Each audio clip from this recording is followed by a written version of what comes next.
Berikutnya kisah tentang seorang wanita. Dia wanita biasa, tidak dikenal. Ini kisah terjadi di zamannya Umar ibn al-Khattab radhiyallahu ta'ala. Kisah seorang gadis yang bersama ibunya itu menjual susu. Ya mungkin karena kondisi ekonomi berat, ibunya ini berniat untuk menjual susu KW.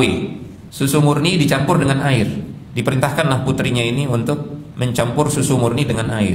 Padahal Umar bin Khattab itu sudah mengeluarkan larangan mencampur susu dengan air. Walaupun yang menjual susu tersebut ngaku bahwasanya ini bukan susu murni, ini sudah dicampur air. Orang kalau menjual susu olahan, boleh nggak susu olahan? Susu yang dicampur dengan es batu, gula aren, itu sudah nggak murni lagi kan ya? Sudah bercampur dengan air yang lain begitu. Boleh kan hukumnya? Boleh. Yang nggak boleh itu ketika susu dicampur es batu mencair, kemudian kita bilang ini susu asli murni, itu nggak boleh, berbohong.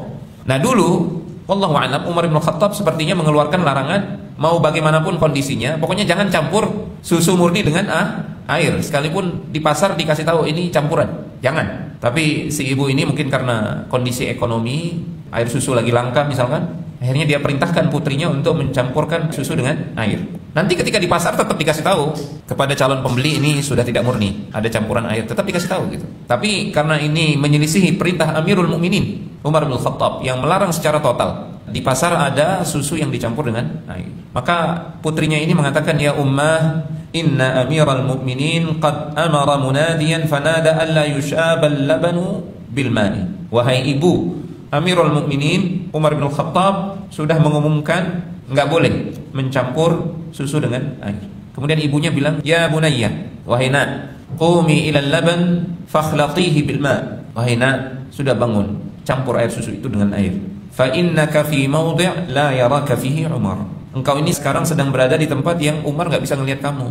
Maka gadis itu mengatakan, wallahi ma kuntu li'uti'ah fil mala'i wa a'sihi fil khala'. Demi Allah, aku tidak hanya akan mentaati Allah di hadapan banyak orang, lalu aku mendurhakainya di saat aku sendiri. Saya taat kepada Allah di hadapan banyak orang, saya juga harus taat kepada Allah Subhanahu wa taala di saat saya sendiri. In kana Umar la yarana, fa rabbu amiril mu'minin yarana. Andai kata Umar tidak bisa melihat kita, ya memang dia tidak bisa melihat kita saat ini, tapi Rabbnya Umar yaitu Allah Subhanahu wa taala senantiasa melihat kita. Terdengarlah ungkapan wanita ini sampai kisahnya ini ke telinganya Umar bin Khattab.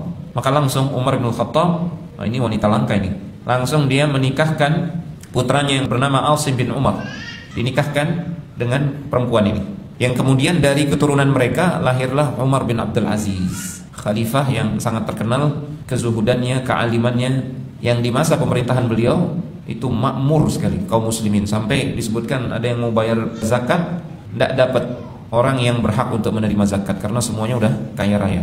Itu di zamannya Umar bin Abdul Aziz. Walaupun beliau hanya menjadi Amirul Mukminin hanya 2 tahun, Umar bin Abdul Aziz. Para ulama mengatakan karena zaman itu sudah mulai banyak rakyat yang nggak beres. Umar bin Abdul Aziz ini terlalu soleh untuk rakyat yang nggak beres gitu. Maka Allah Subhanahu wa taala mewafatkan beliau sehingga kaum muslimin kehilangan pemimpin yang luar biasa zuhudnya, luar biasa keilmuannya.